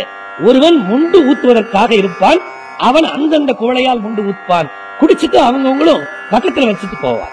இந்த மாதிரி ஒரு பழக்கம் உண்டு. அப்படி தண்ணீரோடு நீர்மோர் பானகம் எல்லாம் கலந்து தருகிற அந்த தண்ணீர் பந்தலில் வந்து திருநாவுக்கரசர் நிற்கிறார். 10 ஆண்டு காலமா தன்னை உள்ளத்துல வச்சு போற்றுற ஒரு குருநாதர் தாம் ஊர்ல தான் வச்ச தண்ணீர் பந்தலுக்கு வர்றாருங்கிற விஷயம் அப்பூதியடிகளுக்கு தெரியல. நீங்க நல்லா தயவு செஞ்சு மனசுல உள்வாங்கிட்ட சமய வாழ்க்கை எப்படி இருந்து, திருநாவுக்கரசருடைய வரலாற்றை சேக்கிடார் சித்தரிப்புல சொல்றேன். எனக்கு இருக்கிற கேள்விகளுக்கு விடையே கிடையாது. அதுல நிக்கிறா, நின்னுட்டு கேட்கிறா. அந்த பந்தல்ல 10 பேர் உட்கார்ந்துட்டு இருக்காங்க. உள்ளூர்காரன் எவ்வளவுக்கு இவர்தான் திருநாவுக்கரசர் தெரியல. ஒரு சாமியார் 10 பேரோட வந்திருக்கார். தண்ணிய வாங்கி அவரும் குடிச்சாராம். அமுதமுமாம் தண்ணீரும் பார்த்தருளி. அந்த கோவலையை கையில் எடுத்துட்டு இப்படி போய் நீட்டுறார். அந்த பையன் தண்ணி ஊத்துறவன் அந்த ஆளு தண்ணியை ஊத்துறான். அவர் குடிக்கிறார். பாட்டுல மறந்துடாதீங்க, அமுதமுமாம் தண்ணீரும் பருகி அருளின்னு இல்ல, பார்த்தருளின்னு இருக்கு. நீங்க கேள்வி கேட்கலாம், பார்த்தார்னு இருக்கே தவிர எங்க பருகினார்னு இருக்குன்னு. அமுதமுமாம் தண்ணீருங்கிறாரு. எனவே அது அமுதம் போல் இனிக்கிற தண்ணீர்னு, இன்னொன்னு பார்த்தல்ங்கிறதுக்கு பருகுதல் பொருள் உண்டுன்னு சைவ சம்பிரதாயம் தெரிந்தால்தான் பெரிய புராணத்துல பல விஷயங்களை தெரிய முடியும். இப்ப நான் மதுரைக்கு வர்றேன், பேசுறேன். பேசிட்டு போறப்போ நான் மடங்கள்ல பணியாற்ற போது என்ன சொல்லுவோம், போயிட்டு வரேன்னு சன்னிதானத்துக்கு சொன்னோம்னா, சரி அப்படியே மீனாட்சிக்கு ஒரு அர்ச்சனை பண்ணி பிரசாதம் எடுத்துட்டு வாடாம்பாங்க எங்க சாமி. நாங்க கடைசி நாள் அன்னைக்கு போய் மீனாட்சிக்கு அர்ச்சனை பண்ணி ஒரு பிரசாதம், சன்னிதானத்துக்குன்னா பட்டர்கள் வந்து ஒரு வாழைப்பட்டை எடுத்து அதுக்குள்ள இந்த தேங்காய் மூடி வெத்தலை பாக்கு எல்லாத்தையும் வச்சு அப்படியே மூடி மேல விபூதி வச்சு கொடுப்பாங்க. இதை அப்படியே கொண்டு போய் சன்னிதானத்து கையில கொடுப்போம். கொடுத்தது சன்னிதானம் அதை பிரிச்சு அதுல இருக்கிற அந்த பூ எடுத்து தலைமையில வச்சுக்கிட்டு விபூதி எடுத்து நெத்தியில எடுத்துக்குவாங்க. வெளியில யாராவது காத்திருக்கிறவங்க சன்னிதானம் என்ன செய்கிறதுன்னு கேட்பாங்க. கேட்டா பணிவிடையால் சொல்லுவான், சன்னிதானத்தில் பிரசாதம் பார்க்கிறதும்பா. பிரசாதம் பெற்றுக் கொள்ளுதல் என்பதை பிரசாதம் பார்த்தல் என்று சொல்லுவது சைவ சம்பிரதாயம். அதனால் அருளாளர் உண்டாருங்கிறத தண்ணீர் பருகினார்னு சொல்லாம அமுதமுமாம் தண்ணீரும் பார்த்தருளி என்றால் பருகி அருளின்னு தான் அதற்கு பொருள். அப்படி அந்த தண்ணீரை அவர் அழகாக பருகி மகிழ்ந்தாராம். அப்படி மகிழ்ந்துட்டு பக்கத்துல இருக்கிறவங்களை திரும்பி பார்க்கிறார். இப்பதான் அவருக்கு முதல்ல ஒரு ஆச்சரியம், என்னடா எல்லா தர்மங்கள்லயும் திருநாவுக்கரசுங்கிற பேரு எழுதியிருக்கே. எனக்கு கூட நினப்பு, திருநாவுக்கரசுங்கிற பேர் எழுதியிருக்கிறத பார்த்தார். ஆனால் அது தன் பெயர்னு நினைச்சாரா இல்லையான்னு எனக்கு சந்தேகம். ஏனென்றால் தன்னை மறந்தாள், தன் நாமம் கெட்டாள், நங்கை தலைப்பட்டாள் தலைவன் தாளேன்னு எழுதுகிற திருநாவுக்கரசருக்கு தனக்கு திருநாவுக்கரசர் ஒரு பட்டம் இருப்பது கூட அவருக்கு நினைவில் இல்லாமலும் இருந்திருக்கலாம்னா இன்னும் கூட அவருக்கு பெரிய சிறப்பு தான். அங்க வந்து நின்று திருநாவுக்கரசு திருநாவுக்கரசு திருநாவுக்கரசு இருக்கிறதுனால யாரோ இந்த ஊர்ல ஒரு பெரிய ஆளா இருப்பாரோ, அவர்தான் இந்த தர்மத்தை எல்லாம் செய்யறாரோன்னு தர்மம் செய்கிறவர்கள் மேல் பதிவு கொண்ட திருநாவுக்கரசர் அந்த பந்தலில் நின்று ஒரு கேள்வி கேட்டாரா, இப்பந்தல் இப்பெயரிட்டு இங்கு அமைத்தார் யார்? இதுக்கெல்லாம் ஒரே சார் வேணும். இப்பந்தல் இப்பெயரிட்டு நம்ம கொழுப்பா இருந்தா என்ன பண்ணுவோம், இப்பந்தல் நம் பெயரிட்டு இங்க அமைத்தார் யாருன்னா கதை உடனே முடிஞ்சு போயிடும். இது ஆணவம் இல்லையா? அப்படிப்பட்ட ஆணவம் இல்லாது யான் எனது என்று அவரவரை கூத்தாட்டுவானாகி. கடவுள் வார்த்தையில பல பேரை மனுஷ கடவுள் என்ன பண்றான்னா, எப்ப பார்த்தாலும் யான் யானும் எனது எனதுன்னே கூத்தாடியே பல பேர் இந்த உடம்ப போட்டு வீணடிச்சிடறானே. அப்படி கூத்தாட வைப்பவனும் எங்கள் இறைவன் தான் மணிவாசகர் பதிவு செய்யற மாதிரி இப்பந்தல் இப்பெயரிட்டு இங்க அமைத்தார் யார் கேட்கிறார். யார் அமைச்சது இந்த பந்தல்? அப்படி கேட்டதும் அப்பந்தல் அறிந்தார்கள். உள்ளூர்காரன தானே இருக்கணும், பந்தல்ல நிப்பான்ல. செப்பரின் சீர் அப்பூதியடிகளா செய்தமைத்தார். உடனே சொன்னான், தெரியாதுங்களா உங்களுக்கு? சொல்ல மாட்டாத பெருமையுடைய அப்பூதியடிகள் இதை செய்தார். கேட்டது இந்த பந்தல் யார் அமைத்தார்னு, அவன் சொன்னது அப்பூதியடிகள் செய்தமைத்தார்னா அடிஷனலா சொல்றான், அப்பூதியடிகளா செய்தமைத்தார் தப்பின்றி எங்கு மூல சோலை குளம் காய் என்றார். பல சோலைகளையும் குளங்களையும் இளமரக்காலையும் யார் செய்தது? ஒப்பற்ற சிறப்புடையவராக இருக்கிற அப்பூதியடிகள் செய்தமைத்தார். எவன் சொல்றவன்? உள்ளூர்காரன் சொல்றான். அதான் ரொம்ப முக்கியம். நம்மளை வெளியூர்ல அங்கீகாரம் வாங்குறது ரொம்ப சுலபம். ஆனா உள்ளூர்ல போய் நம்மளை பத்தி கேட்டீங்கன்னா, நீங்களே எங்க ஊருக்கு வந்து நல்ல ஒரு ஆள் வந்து உங்க ஊர்ல பேசுறாருங்க, அவரு இந்த ஊர் தானே அப்படின்னு கேட்டு பாருங்க. ஆமாமா, ஊர் அடிச்சு உலையில போடுறது வழக்கம், இதெல்லாம் மறைக்கிறதுக்காக இந்த மாதிரி ஏதாவது சொல்லிக்கிட்டு இருப்பான்னு உடனே நம்மளை பத்தி ஒரு நெகட்டிவ் அப்ரோச் தான் வருமே தவிர பாசிட்டிவா நம்மளை பத்தி எவனும் உள்ளூர்காரன் சொல்லவே மாட்டான். அது நம்ம தமிழர்களுடைய ஒரு பெரிய கலாச்சார பின்னடைவுன்னு நான் கருதுகிறேன். அப்படிப்பட்டிருக்கிற காலத்துல உள்ளூர்காரனே சொல்லுகிறான், என்ன சொல்றான், இப்பந்தர் யார் அமைத்ததுன்னதும் செப்பரிஞ்சீர் அப்பூதி அடிகளார் செய்தமைத்தார், சொல்ல மாட்டாத பெருமையுடைய அப்பூதி அடிகள் செய்தார். கேட்டது பந்தல் தான், பதில் சொன்னா தப்பின்றி எங்குமுள்ள சோலை குளம் காயம்தான். ஊர்ல இருக்கிற எல்லாவற்றையும் அவர்தான் செய்தார். இதுல ஆசீர்வாத வார்த்தை ஒண்ணு வருது, அவர் எவ்விடத்தார்னு கேட்டார். அடுத்தாப்புல இப்ப என்ன ஆச்சு, திருநாவுக்கரசுங்கிற இந்த பேர்ல இந்த ஊர்ல ஒரு பிராமணர், பிராமணர்னு தெரியாது, யாரோ ஒருத்தர் அழகா தர்மம் செய்யறார் அப்படின்னு பந்தல்ல இருந்த ஒரு ஆள் செய்தி சொன்னதும் திருநாவுக்கரசர் என்ன நினைக்கிறாரா, அடியார்களுக்கு, சைவ அடியார்களுடைய துன்பத்தை தீர்ப்பதற்காக ஏதோ ஒரு பெயரில் தான தர்மங்கள் பலவற்றை இந்த ஊரில் ஒருவன் செய்கிறான், நாம பாட்டுக்கு வழிநடை போயிடாம அவனை பார்த்து அவருக்கு ஒரு வாழ்த்து சொல்லிவிட்டு போவது பண்பாடுன்னு கருதுகிற திருநாவுக்கரசர் அவரை பார்க்கலாம்ங்கிறதுக்காக அவர் எவ்விடத்தார் என வினவ எங்கே இருக்கிறார்னு கேட்டார். இப்ப இவர் கேட்டு தெரிஞ்சுக்கிறார். எவ்விடத்தாருங்கிறதுக்கு ஒரு அழகான நயம் சொல்றது வழக்கம். எவ்விடத்தார்னா என்ன அர்த்தம், எந்த இடத்தில் இருக்கிறார்னு அர்த்தம் கேள்வி. அதையே ரெண்டா பிரிச்சீங்கன்னா எவ் விஷம்ங்கிற வார்த்தை விடம்னு வரும். அவர் எவ்விடத்தார் என்று திருநாவுக்கரசர் சொன்ன வார்த்தையில எங்கே இருக்கிறார்னு ஒரு கேள்வி, எவ்விடம் என்கிற மூலமா இன்னும் கொஞ்ச நேரத்தில் அந்த வீட்டு பிள்ளையை பாம்பு கடிக்க போகிறது, எந்த விடம், அவனை என்ன செய்துவிட முடியும் என்கிற ஆசீர்வாத வார்த்தை திருநாவுக்கரசர் வார்த்தை மூலமாக முன்னரே வந்தது என்பதனால் அவர் எவ்விடத்தார் என வினவ. உள்ளூர்காரர் எவ்வளவு பண்பாளன் பாருங்க, கேட்டது எங்க இருக்கிறார்னு. உடனே உள்ளூர்காரன் என்ன பதில் சொல்லலாம், தெற்கு வீதியும் நம்ம போய் கேட்டீங்கன்னா தெற்கு வீதின்னா அப்படின்னா தெற்கு வீதியா, அவ்வளவுதான், நம்ம ஆள் அதுக்கு மேல சொல்லவே மாட்டோம். எத்தனையா நம்பர் வீடுங்க, ஏயா வேற வேலை கிடையாதா, இந்த மாதிரி வர்றவன் போறவனுக்கு எல்லாம் தகவல் சொல்றதுக்கா நான் இங்க நின்றுகிட்டு இருக்கேன்னு. எங்க மயிலாடுதுறைக்கு பக்கத்துல ஒரு வைப்புத்தலம் இருக்குது, அதுக்கு பேர் மூலூர்னு பேரு. கொஞ்ச நாள் அந்த ஊர்ல இருந்து போய் நான் தர்மபுரத்துல படிச்சுக்கிட்டு இருந்தேன். அந்த ஊர்ல ஒரு சின்ன வெத்தலை பாக்கு கடை, அங்கதான் பேருந்துலாம் வந்து நின்று புறப்படும். போறவன் வர்றவன் பஸ்ஸுக்கு போறவன் எல்லாம் அங்க வந்து நின்று அந்த கடைக்காரரை பார்த்து 7:30 பஸ் போயிட்டா 8:30 பஸ் போயிட்டான்னு கேட்டு அழுத்து போனவன் ஒரு சின்ன பேப்பர் எடுத்து எழுதுனான், இங்கே பஸ் விசாரணை இல்லைன்னு டெக்ளேர் பண்ணிட்டான். இனிமே எவனும் வந்து இங்க பஸ் விசாரணை வச்சுக்கவே கூடாதுன்னு. அந்த வரி எனக்கு இன்னும் ஞாபகம் இருக்கு. பல பேர் வந்து கேட்டா எரிச்சல் அடைஞ்சிருவான். அவன் சொன்னா, அவர் எவ்விடத்தார் என வினவ, வெளியூர்ல இருந்து யாராவது வந்தால் அவர்கள் தகவல் கேட்டால் உள்ளூர்காரர்கள் எவ்வளவு பண்பாட்டோடு அவர்களுக்கு விவரம் சொல்லணும்னு கதை நடத்துகிற போக்கில் சேக்கிடா தமிழர் சால்பு உரைக்கிறார். மனதில் எவ்விடத்தார்னு கேட்ட கேள்விக்கு என்ன பதில் தெரியுமா, 4 பதில் சொன்னான் உள்ளூர்காரன். துன்றிய நூல் மார்பரும் பிராமணர், இத்தொல்பதியா பிழைக்க வந்த ஆள் இல்ல, இந்த ஊர்லயே பரம்பரையா வாழ்ந்துகிட்டு இருக்கிற 2வது செய்தி. மனையின் கண் சென்றனர், வெளியூர்ல இல்ல உள்ளூர்ல இருக்கார், இப்பதான் இங்க வந்துட்டு வீட்டுக்கு போகிறார், அதுவும் செய்தன்று நனித்து என்றார்களாம். ரொம்ப தூரம் இருக்குன்னு போகாம இருந்துறாருங்க, அந்த வீடு ரொம்ப பக்கத்தில் தான் இருக்கிறது. கேட்ட கேள்விக்கு 4 விடை. பெரிய புராணம் படிக்கிறவர்கள் என்ன தெரிஞ்சுக்கணும்னா, யாராவது ஆயலாம் ஊர் தெரியாதவன் வந்து கேட்டான்னா, பெரிய புராணத்துக்கு மரியாதை செலுத்துகிறோம்னா கொஞ்சம் நின்று விவரமா இப்படி விடை சொன்னாலே பெரிய புராணம் வளர்கிறதுன்னு அர்த்தம். வேற ஒண்ணும் பெருசா நீங்க பெரிய புராணத்துக்கு தியாகம் எல்லாம் செய்ய வேண்டாம். துன்றிய நூல்மார்வரும் இத்தொல்பரியா மனையின் கண் சென்றனர், அதுவும் செய்தன்று நனித்தென்றான். சேக்கிடாருக்கு இந்த யுக்தி எங்க இருந்து வந்திருக்கும் நான் யோசிக்கிறது உண்டு. அவருக்கு தாத்தா மூதாதையரா இருக்கிற இளங்கோவடிகள் கொடுத்திருப்பாரோ அப்படின்னு. உங்க ஊர்லதான் வந்து கண்ணுல தண்ணியோட வந்து அந்த பொண்ணு, எங்க சோழ நாட்டு பொண்ணு வந்து அழுதுகிட்டு நின்னப்போ உங்க ராஜா கேட்டான், யாருமா நீ கண்ணுல தண்ணியோட வந்திருக்கியன்னு. ஒரே வரியில பதில் சொல்றதுன்னா கண்ணகின்னு சொல்லியிருக்கணும்.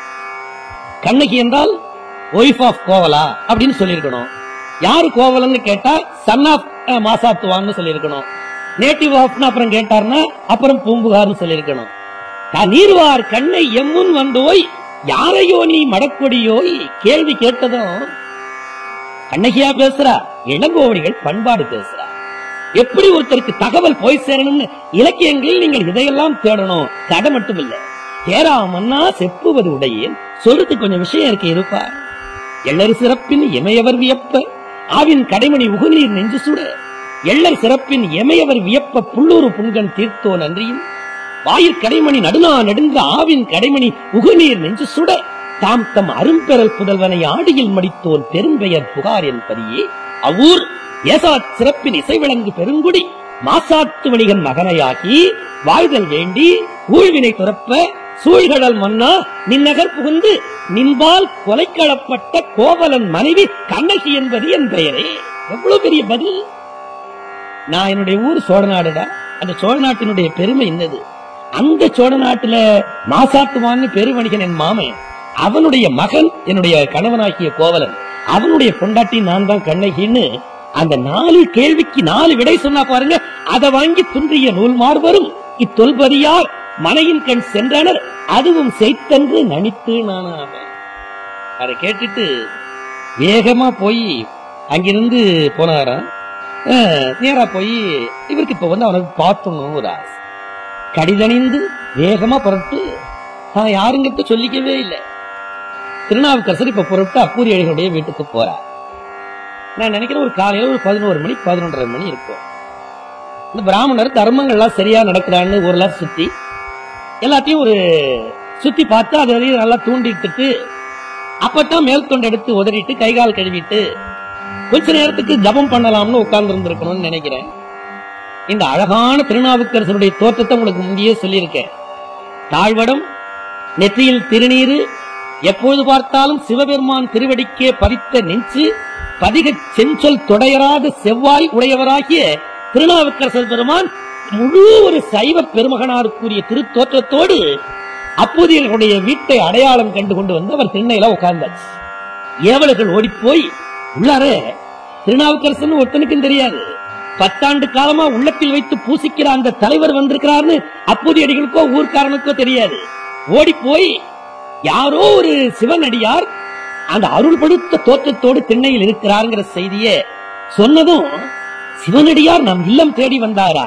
அந்த மனத்தில் இருந்த ஆர்வம் காரணமா கடிதணைந்து வெளியில இருந்து உள்ளாரேந்து நேகமா ஒடியாந்த அப்பூதியடிகள் வாகீசர் கடல் பணிய அந்த தோற்றத்தை பார்த்ததுமே நமஸ்காரம் பண்ணணுங்கிற தோற்றம் உண்டாயிட்டுதான் எண்ணம்.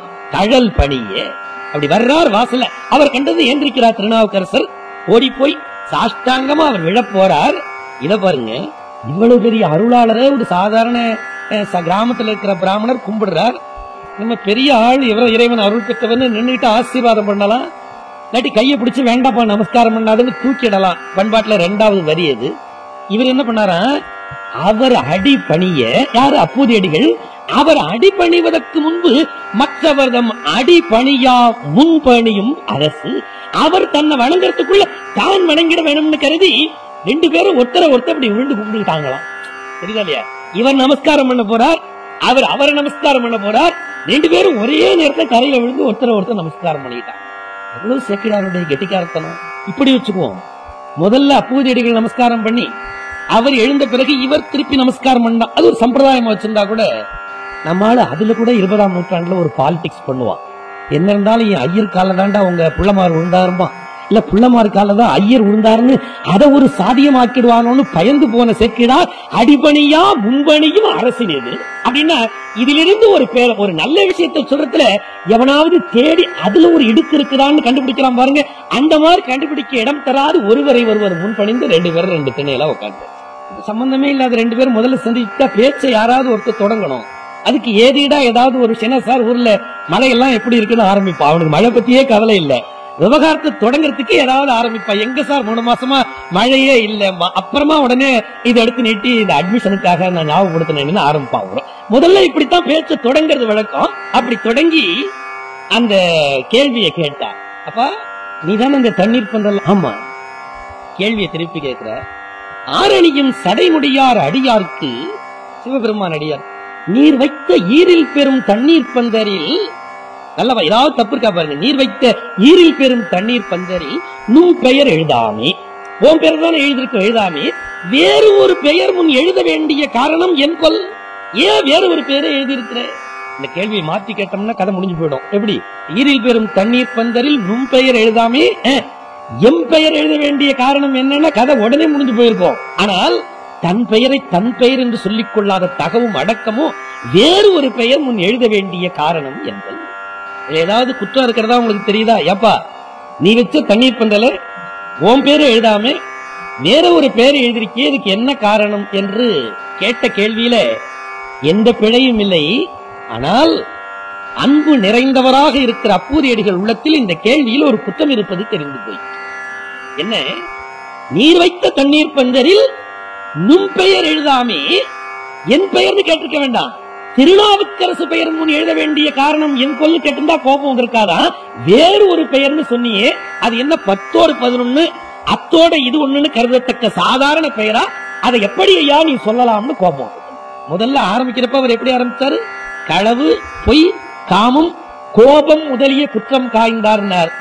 வேற யாருக்கும் இந்த செய்தி சொல்ல மாட்டாரு.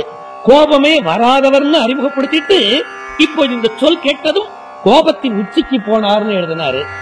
என்ன அந்த முரண்பாட்டு காரணம் தெரியுமா? கோபமே வராமல் இருப்பதுதான் மனித பண்பு.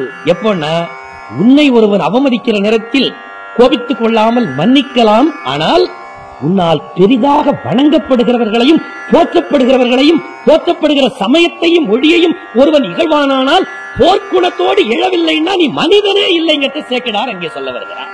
கோபம் வராதுன்னு அங்க ஆரம்பிச்சுட்டு வெகுளியோடு திரும்பி அவரை பார்த்து கடுமையா ஆரம்பிச்சாரா? நம்மை உடையவர் திடிக்கு நின்ற மறையவர் கேளா நிலையழிந்த சிந்தையராய். இதை கேட்டது அப்படியே மனம் தடுமாறி போயிட்டாரா? என்னையா இப்படி மோசமா பேசுறேன்னு கேட்கணுமா? ஆனா அந்த பண்பாட்டுல வாஸ்தவல்லையா, நிலையழிந்த சிந்தையராய். சாமி நீங்க சரியா பேசலன்னு சொல்லணும். நன்று அருளி செய்தீர். நீங்க நன்றாக அருளி செய்யக்கூடாதா?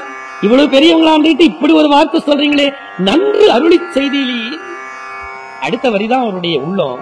நானில் அமன் பதகருடன் ஒன்றிய மன்னவன் சுற்றி திருத்தொண்டின் உரைப்பாலே வென்றவதம் திருப்பெயரோ வேறொரு பேர். என்னையா, ஒரு ராஜாவுடைய பெரிய சூழ்ச்சியை ஒரு திருத்தொண்டை பற்றி கொண்டு நின்று வென்றானே, அவனுடைய பேரை எப்படியா சொல்றதுக்கு உனக்கு வேறொரு பேர்னு மனம் வந்தது. அவ்வளவுதான். அதுக்கு மேலதான் இந்த நான் முந்தி சொன்ன பாருங்க, நம்மை உடையவர் கணக்கு நயந்த திருத்தொண்டாலி இம்மையிலும் பிழைப்பரியன எம் போல்வாரும் அறிய. இறைவனுடைய திருவடிகளில் தவறு செய்து திரும்பினால் இந்த பிறப்பிலேயே அருள் கிடைக்கும் என்று எங்களை போன்றிருக்கிறவர்கள் உணர்வதற்காக செம்மைபுரி திருநாவுக்கரசர் திருப்பெயர் எழுத, அந்த திருநாவுக்கரசர் திருநாமத்தை நான் எழுத வெம்மை மொழி விளம்பினீர். காதல ஈயத்த காட்சி ஊத்துற மாதிரி ஒரு மாட்டை வெம்மை மொழி யான் கேட்க விளம்பினீர் என விளம்ப. இன்னும் திருநாவுக்கரசர் நான் தாயே அந்த ஆளு சொல்லிக்கல. இன்னும் இந்த நாடகம் எவ்வளவு தூரம் போகுதுன்னு ரசிக்கிறார் அவருடைய அன்பை. இந்த கோபத்துச்சில சிரிச்சுக்கிட்டே இருக்கிறார். அடுத்த கேள்வி கேட்டார், என்ன பார்த்தா சிவனடியார் மாதிரி இருக்கு, இடுப்புல கட்டி இருக்கிற துணி, மேல போட்டிருக்கிற உத்திராட்சம், திரு விபூதி எல்லாம் இருக்கு, பார்த்தா சைவடியாரா இருக்கு. திருநாவுக்கரசரை வேணும்னா சராசரி மனிதன் ஊர்ல தெரியாம இருந்திருக்கலாம். ஆனால் சைவ உலகத்தில் இருக்கிற உனக்கு நிச்சயமா திருநாவுக்கரசர் தெரிஞ்சிருக்கணுமே. மங்களமாம் திருவேடத்துடன் இங்கு வகை மொழிந்தி. மங்களமாம் திருவேடமா? அப்ப துறவு வேடம் ஒரு காலத்தில் எப்படி இருந்திருக்கு? கையெடுத்து வணங்கத்தக்க மங்கள வேடமாக இந்த மண்ணிலே கருதப்பட்டிருக்கிறது. இன்னைக்கு துறவி எவனாவது எதிரில் வந்தா என் வீட்டுக்காரி போலீஸ்காரன் மாதிரி நின்று அவன் போற வரைக்கும் நீங்க பொட்டி எடுத்துட்டு போவாதீங்கன்னு நிறுத்துறாங்க. ஏன் இந்த தாக்கம்? துறவு கோலத்தை தப்பு இல்ல, துறவு கோலத்தை கொண்டவர்களுடைய ஒழுங்கினத்தால் அந்த கோலமே இன்றைக்கு அவமானப்பட்டு நிற்கிறதுங்கிறத சேக்கிடார் காட்டுகிறார். மங்களமாம் திருவேடத்துடன் இங்கு வகை மொழிந்தீர் எங்குரைவீர். நீதான் யார்? அந்த கேள்வியில கோபத்தை காட்டுறார். எங்க யாருக்கு நீ? எந்த ஊரியா நீ? எப்படி அப்படின்னு மாதிரி பேசலாம்? எங்குரைவீர், நீர்தாம் யார்? இயம்பும் என்று அந்த கோபப்பட திருநாவுக்கரசர் அவருடைய பெருமை அறிந்து உரை செய்வார். இந்த கோப வார்த்தைக்கு பின்னாடி எவ்வளவு அன்பு இருக்குங்கிறத ஒரு நொடிக்குள்ள பகுத்தறிந்து கொண்ட திருநாவுக்கரசர். என்னையப்பா யாருன்னு கேட்கிற? இந்த சைவம்ங்கிற ஒரு பெரிய விஷயத்தை விட்டுட்டு சமணம்ங்கிற படுகுடியில போய் விழுந்து கிடந்த என்ன சூளைங்கிற ஒரு பிரசாதம் கொடுத்து அந்த குடியிலிருந்து கரையேற்றி சைவ சமயத்திற்கு சிவபெருமான் கொண்டு வர கரையேறிய குறைந்த அறிவு படைத்த அந்த சின்ன பையன் நான் தான்.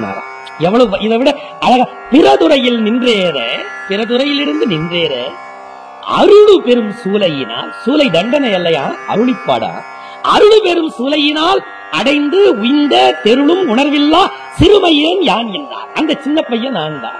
உங்களுக்கே விட்டுறேன், 10 வருஷமா மனசுல வச்சிருந்த ஒருத்தரை இன்னாரு தெரியாம வாசல் வரைக்கும் வந்து அவரோட வல்வழக்கிட்டு அவர் தான் இவர்னு லேட்டா தெரிஞ்சா எவ்வளவு நாணம் கலந்த மகிழ்ச்சி வருமோ அந்த மகிழ்ச்சியெல்லாம் சேக்கிடார் சித்தரிக்கிறார். ஆடினார், ஓடினார், பாடினார். அந்த மகிழ்ச்சிக்கு எல்லை தாங்கல. திருநாவுக்கரசரையா நிறுத்தி வச்சுட்டு என் குலதெய்வத்தை இவ்வளவு நேரம் பேசுகிறேன்னு எல்லாத்தையும் செய்து தரையின் மிசை விழுந்து அவர் தம் சரண கமலம் தலை கொண்டார். தலைகீழ விழுந்து அப்படியே 2 பாயத்தையும் தூக்கி தலைமையில உட்கார வச்சுட்டு சேக்கிடார் அதுக்கு மேல ஒரு படி போனார். நாக்காளியில உட்கார வச்சு ஒரு வெள்ளித்தட்டை கொண்டு வந்து பாதத்துல வச்சு மனைவி குழந்தைகள் எல்லாரும் வந்து குளிர்ந்த சலத்தை அவருடைய காலில் விட்டு அந்த பாத்திரத்தில் தண்ணீரை ஏந்தி வீட்டெல்லாம் தெளிச்சாரா. அது முக்கியம் இல்ல, உள்ளுக்கும் பூரித்தார்னு எழுதினார். அந்த திருவடி கழுவிய தண்ணீரை பெரிய பெருமானுடைய அபிஷேக தீர்த்த மாதிரி உள்ளுக்குள்ளேயும் அவர் செலுத்தினார்னு சேக்கிடார். அந்த தம் உள் விளக்கும் புலமை நீர் தங்கள் மேல் கழித்து உள்ளும் பூரித்தார். ஆனந்தத்துக்கு மகிழ்ச்சியில எல்லாரும் ஓடியாந்தாங்க. ஊரெல்லாம் கூடி போச்சு. பெரிய கலகலப்பா இருக்கு. இப்ப திங்களூர் பூராவுமே வாராறு திருநாவுக்கரசர் வந்திருக்கிறான்னு எல்லாம் வந்து நமஸ்காரம் பண்ண எல்லாரையும் யாருப்பான்னு கேட்டு கேட்டு அபிஷேகத்துக்கு பூபதி எடுத்து கொடுக்கிறார். சில பேருக்கு நெத்தியில இடுறார், சில பேருக்கு கையில கொடுக்கிறார், சில பேருக்கு அவரோட கொஞ்ச நேரம் பேசுறார். எல்லாரும் வந்து மகிழ்ந்து ஊர் பூரா அவர்கிட்ட ஆசீர்வாதம் பெற்றிருக்கிறப்போ மணி 11:30 இல்லையா, கொஞ்சம் வாராத விருந்தினருக்கு ஒருவேளை உணவு படைக்கலாம்னு நினைச்சவர் மெல்ல திருநாவுக்கரசர் பக்கத்துல வாயில பொத்திட்டு போய் நின்று வாராத விருந்தினராக்கிய தாங்கள் எங்கள் இல்லத்தில் உண்ண வேணும்னு கேட்டாராம். இப்படிப்பட்ட அன்பன் வீட்டில் இல்லாமல் வேறு எங்கே உண்பதுன்னு மனமகிழ்ச்சியோடு அதற்கு திருநாவுக்கரசர் தலையசைத்தார். மனைவி பக்கம் திரும்பி அற்புதமான ஒரு சமையல் நடக்கட்டுனதும் ஊரே கூடி திருநாவுக்கரசருக்கு இப்ப அப்பூதியடிகள் வீட்டுல ஒரு பெரிய சமையல். கிராமங்கள்ல எல்லாம் யாராவது விருந்தினர் வந்து விட்டார்கள்னா பக்கத்து வீட்டு பெண்கள் 10 பேர் வந்து ஒருத்தர் காயருவா, ஒருத்தர் தண்ணி துப்புவா, ஒருத்தர் தேங்காய் திருவுவா. கிராமத்துல அப்படி ஒரு வாழ்க்கை முறை இருந்தது, கூடி வாழ்கிற வாழ்க்கை முறை இருந்தது. கிடக்கிட வீட்டுல சமையல் ஒரு மணி நேரத்துக்குள்ள வீடு பூரா கமகமக்குது சாப்பாடு. சாம்பார் ஒரு பக்கம் வாசனை, ரசம் தாளிக்கிறப்போ ஒரு பக்கத்துல இருந்து வாசனை, இன்னொரு பக்கத்துல வேறு வேறு வகையான மணப்பொருள்கள் எல்லாம். நல்ல பெண்கள் சமைச்சா இந்த வாசனை எல்லாம் வருங்கிறத சம்பந்தப்பட்டவர்கள் அறிவார்கள். பல பேர் வருத்தப்பட்டீங்கன்னா அதுக்கு நாம் பொறுப்பாக முடியாது. அப்படிப்பட்ட ஒரு அற்புதமான வாசனை வீடு முழுவதும் நிறைந்திருக்க மணி 12:30 சமையல் 6 சுவையினில் மிக சீக்கிரமா அந்த அம்மா சமையலை முடிச்சுட்டு கணவனாரை பார்த்து மெல்ல சொன்னார்கள், எல்லாம் தயாராகிவிட்டது, அடியார் உண்பதற்கு இலை கொண்டு வரலாம். அதுக்குள்ளேயே இலையெல்லாம் அறுத்தாந்து அடுக்கி வச்சு, யாராவது விருந்தினர்கள் வந்தா, அதிதிகள் வந்தா அவங்கள தனியா உட்கார வச்சு சாப்பாடு போடக்கூடாது. சிறு தொண்டர் தனியா சாப்பிட மாட்டேங்கிறார்ல, யாராவது சிவனடியார் இருந்தால் அழை, குழந்தை இருந்தா உட்கார வையின்னு. அதனால அவர்களோட இன்னும் 10 பேர் ஊர்க்காரர்களை எல்லாம் உட்கார வச்சு எல்லாரும் சேர்ந்து சாப்பிடுறதா, கூடி இருந்துதான் குளிர்ந்தேலோர் எம்பாவாயின்னு எல்லாம் கூடி இருந்துதான் மகிழணும். அதனால வாழை இலைகள் எல்லாம் தமிழ்நாட்டிலேயே மிக பெரிய அகலமான வாழை இலை விழுகிற பகுதி அந்த பகுதி. நீங்க திருவையாறு இலைன்னு கேட்டீங்களா, தாட்டு இலைன்னு ஒரு பெரிய இலையை விட்டுனா ஒரு நுனி இலையும் 6-7 இலையும் வரும். ஒரு 7ங்கிறது இந்த அகலம் இருக்கும் பாருங்க, இந்த அகலம். இதுலயே ஒரு 24 கறி பரிமாறலாம், 2 அடுக்கு. அப்படிப்பட்ட இலைகளா இருக்கும். கிட்டத்தட்ட பார்த்தா ஒரு 7 அடி நீளம், 7.5 அடி நீளத்திற்கு ஒரு இலை இருக்கும். அந்த இலைகள் எல்லாம் பறித்து கொண்டு வந்து அடியாருக்கு சாப்பாடு போடுறதுக்கு வெட்டி வச்சிருக்கு. ஆனால் அப்பூதியடிகளுடைய துணைவியார் வந்து கணவரை பார்த்து சொன்னார், அடியார் உண்பதற்கு ஒரு குருத்து வேணும்னு கேட்டார். என்ன வேணும்? குருத்து வேணும்னு கேட்டார். அது என்ன குருத்து? வாழை மரங்கள்ல வளர்ந்துட்டே இருக்கிற வாழை மரத்துல மேல முதல்ல நடுவுல இருந்து ஒரு சின்ன உருளா அப்படியே ஒரு குருத்து வரும். அது வந்து கொஞ்சம் கொஞ்சமா தான் மறுபடியும் மரத்துல விரியும். அது நல்லா விரிஞ்ச பிறகு அடுத்த குருத்து அதுல இருந்து வந்துகிட்டே இருக்கும்.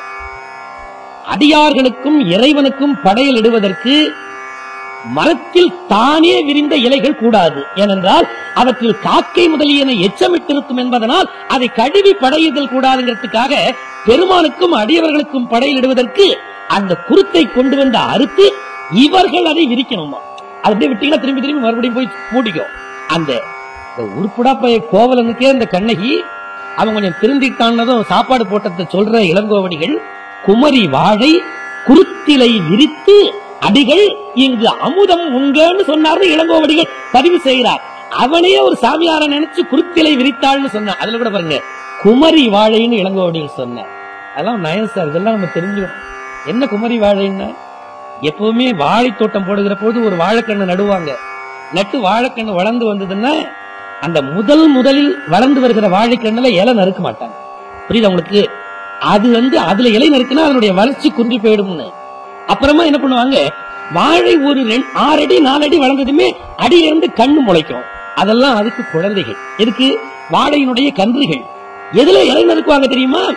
அந்த தாய் மரத்துல நறுக்காமல் அதன் பக்கத்திலே வருவதாக இருக்கிற இளம் மரம் இருக்குல்ல, அதிலிருந்து நறுக்கப்படுகிற இலைதான் அடியார்களுக்கு சோறு போடுறதுக்கு. அதைத்தான் அவ மெயின் மரத்துல நறுக்காம பக்கத்துல வளர்ந்துகிட்டு இருக்கிற இளமரத்தில் நறுக்கிறார்கள். குமரி வாழைன்னு அவ. குமரி வாழைன்னா அது அம்மா வாழை, இது பொண்ணு வாழைன்னு அர்த்தம். அதனால குமரி வாழை குருத்திலை இருத்து அடிகள் இங்கு அமுதம் உண்க.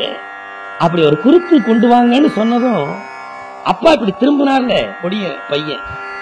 அவனுக்கு 7 வயசுல அவனுக்கு பூணல் போட்டு நெத்தில திருநீர் ஊத்தி அப்படியே முன்குடுமி கட்டிட்டு நிக்கிறான். அப்படியே தேஜஸோட திருநாவுக்கரசரை முதல்ல நமஸ்காரம் பண்ணது அவர் கையால் இட்டுட்ட விபூதி வேற அப்படியே பச்சையா நிக்கிது நெத்தியில.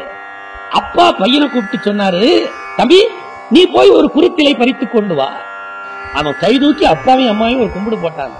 சேக்கிடார் எழுதுறார், நல்ல தாய் தந்தை ஏவ நான் இது செய்யப்பெற்றேன். எப்படிப்பட்ட அப்பா, எப்படிப்பட்ட அம்மா. அப்பனை புள்ள பாராட்டினா சரியான பாராட்டுன்னு அர்த்தம். ஏன்னா பக்கத்திலேயே இருந்து பாத்துக்கிட்டு இருக்கிற எல்லா குறை நிறையும் தெரிஞ்சவன்.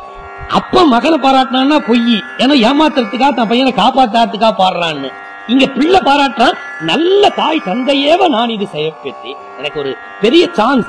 இவ்வளவு பெரிய அடியாரை உண்பிக்கிற பணியில் அம்மாவும் அப்பாவும் சித்தப்பாவும் பெரியப்பாவும் ஈடுபடுறாங்களே, நமக்கு ஒரு சந்தர்ப்பம் இல்லையேன்னு கவலைப்பட்டவனே குறுத்து அறிந்து வாழ்ந்ததும் ஒரு கும்பிடு போட்டுட்டு ஒரு சின்ன கத்தி எடுத்து இடுப்புல சொல்லிட்டு வேகமா கொலைக்கு ஓடும். வாழை மரத்துல ஏறுறதுங்கிறது ஒண்ணு சர்வசாதாரணம் இல்ல. கழுமரத்துல ஏற மாதிரி வழுக்கும். அது அந்த பகுதியில் இருக்கிற பிள்ளைகளுக்கு தான் அதை எப்படி லாபகமா ஏற முடியும்னு தெரியும். அந்த மாதிரி ஏறி வளர்ந்திருக்கிற ஒரு மட்டை இடுப்புல கையை பிடித்துக் கொண்டு மரத்தை ஒரு கையால் எதுக பிடித்துக் கொண்டு இடுப்புல வச்சிருக்கிற அந்த கத்தியை எடுத்து மேலே போகிற குருத்தை வெட்டுவதற்காக அவன் எடுத்தான் பாருங்க. கையில ஏதோ சில்லுன்னு சுத்துற மாதிரி இருந்தது. பார்த்தால் கோடை வெப்பம் தாங்காமல் தன்னுடைய உடலை விரிந்து கிடக்கிற வாழை தண்டுக்குள்ளே வைத்துக் கொண்டு நாகப்பாம்பு இருக்கும் வாழையில. அப்படி இருக்கிற பாம்பு ஒன்று தனக்கு தீங்கு செய்ய வருகிறான்னு நல்ல பாம்பு பகைவர்களை வாளால் முதல்ல சுத்தும், இறுக்கி பிடிச்சிட்டு அப்புறம் தான் கொத்தும். அப்படி வாளாலே இருக்க சுற்றி அது படம் எடுக்க இவன் பாம்பினுடைய ஸ்பரிசம் தெரிஞ்சு இருந்தாலும் ஏறிட்ட குறுத்து வெட்டிடுவோம்னு வாளை அப்படி தூக்கி வெட்ட போக தனக்குத்தான் தீங்கு செய்ய வருகிறான்னு பாம்பு கருதி அவன் கையில் கொத்த அல்லலுற்று அழுங்கி சோர அங்கையில் தீண்டித்து அந்த அப்படியே வெட்டுனான். குருத்து கீழே விழுந்தது. உதர்னா பாம்பு போய் ஓடி மறைஞ்சது. குருத்த கையில கீழே இறங்கி எடுத்த பிள்ளை என்ன கருதினான்னு சேக்கிழார் எழுதுறாரு, இந்த பாம்பு கடித்த செய்தியை பெற்றோர்களுக்கு தெரியாமல் மறைப்பேன் நானா. ஏன்னா இவர்களுக்கு தெரிந்து விட்டால் மாறாத விருந்தினராக வந்திருக்கிற திருநாவுக்கரசரை உண்பிக்கிற இந்த பேரு என் பெற்றோர்களுக்கு இல்லாமல் போய்விடும் பிள்ளை கருதுகிறான். ஒரு வளர்ச்சி என்பது தனி மனித வளர்ச்சி அல்ல, தன்னை சார்ந்திருக்கிற மனைவி மக்களையும் தன்னோடு சேர்த்து வளர்ப்பதுதான் சிறந்த வளர்ச்சி முறை சமயத்துறையில் சேக்கிழார் நமக்கு அடையாளப்படுத்துகிறார். தூக்கிட்டு ஒடியாந்தான். மருத்துவம் சொல்லுகிறார் சேக்கிழார், தலை கொண்ட 7ஆம் வேகம். சர்க்குலேஷன்ல 7 முறை விஷம் கலந்துட்டுதுன்னா அதுக்கு மருந்தே இல்லை. பரிகல குருத்தை தாயார் மடிமேல் வைத்து பாஞ்சினில் விழுந்தான் அவன் ஆவி தின்று. தந்தை தாய் 2 பேரும் வந்து பாக்குறாங்க. பிள்ளை மயங்கி கிடக்கிறான், மூச்சு போச்சு, அவ்வளவுதான். விடத்தினால் விழுந்தான்னு தெரிஞ்சுக்கிட்டாங்களாம், விஷத்தால் தான் செத்திருக்கிறான்னு தெரிஞ்சு போச்சு. தெரிஞ்சதும் கொஞ்சம் கூட பதட்டம் அடையலையா. நடந்தது நடந்து விட்டது, நடக்க வேண்டுவதை கருதலாம்னு கருதி அதுதான் திருநாவுக்கரசரை பெருவியப்பில் ஆழ்த்தியது. மூத்த பிள்ளை தலைச்சன் பிள்ளை செத்து கிடக்கிற நேரத்தில் எவன் இந்த உலகத்தில் சோறு போட்டான் விருந்தினருக்குன்னு பின்னாடி அவரே ஒரு கேள்வி கேட்கிறார். அந்த பிள்ளையினுடைய உடலை எடுத்து ஆவிதியர் சவத்தை ஒரு பழம்பாயில் சுருட்டி கொண்டு போய் புழைக்கடை பகுதியில் வைத்துவிட்டு இளவரிச்சாச்சு. நம்ம வீட்டுல எல்லாம் அப்படி நடக்க வேண்டாம். நடந்திருந்தா நம்ம வீட்டு பெண்கள் எப்படி ஆரம்பிப்பாங்க தெரியுமா? எந்த நேரத்துல சாமியார் வீட்டுல அடி எடுத்து வச்சானோ என் புள்ள போயிட்டுன்னு ஆரம்பிச்சா சாமியாருக்கு சாப்பாடு கிடைக்கிறது இல்ல, பத்திரமா ஒரு ஊர் போய் சேர்றதே சந்தேகமா போயிடும். அப்படிப்பட்ட சூழ்நிலையில அந்த அம்மாவும் அதற்கு இசைந்து முகத்தில் சிறிது கூட கலக்கம் இல்லாத இலை விரிச்சு சாப்பாடெல்லாம் பரிமாறியாச்சு. மாகேஸ்வர பூஜை. திருநாவுக்கரசர் திண்ணையில உட்கார்ந்து இருக்கார். பிள்ளை செத்து பிணமா கிடக்கிறான். கைகள் வீட்டு சாப்பிட வாங்கன்னு கைகள் வீட்டு சாப்பிட வந்து இலையில திருநாவுக்கரசர் உட்கார்ந்துட்டார்.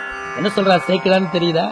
திண்ணையில் இருக்கிற திருநாவுக்கரசர் ஆண்டவனுடைய திருவருளை நிரம்ப பெற்றவர். ஆனாலும் கொல்லையில் பிள்ளை பிணமாக கிடக்கிறான் என்கிற உணர்வு அவர் நெஞ்சத்துக்கு வரவில்லை. என்னன்னா, நீ எவ்வளவு பெரிய அருள் உடையவனாக இருந்தாலும் அவ்வப்பொழுது எங்கள் பெருமான் அறிவித்தால் அல்லாது எவனுக்கும் எதுவும் அறிய வராதுன்னு சேக்கிடார் காட்டுகிறார். திண்ணையில இருக்கிறவருக்கு அந்த பிள்ளை சொத்து கிடக்கிறது தெரியல.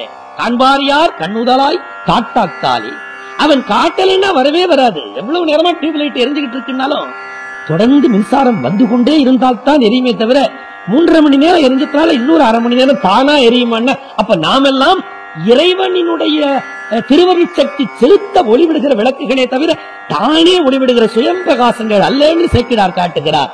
இலையில வந்து உட்கார்ந்தாச்சு, பரிமாறி தூபதீபம் எல்லாம் எடுத்தாச்சு. விருந்து பரிமாறுகிறவர்கள் அவங்க தூபதீபம் எல்லாம் எடுத்து அடியார்களுக்கெல்லாம் பூ தலையில போட்டு நமஸ்காரம் பண்ணணும். பண்ணதும் தலைமை விருந்தினர் இந்த இடுப்புல இருக்கிற விபூதி பையை எடுத்து எல்லாருக்கும் விபூதி தருவாரு. அப்படி எல்லாருக்கும் விபூதி கொடுத்தார். அப்பூதியடிகள் வாங்கினார்.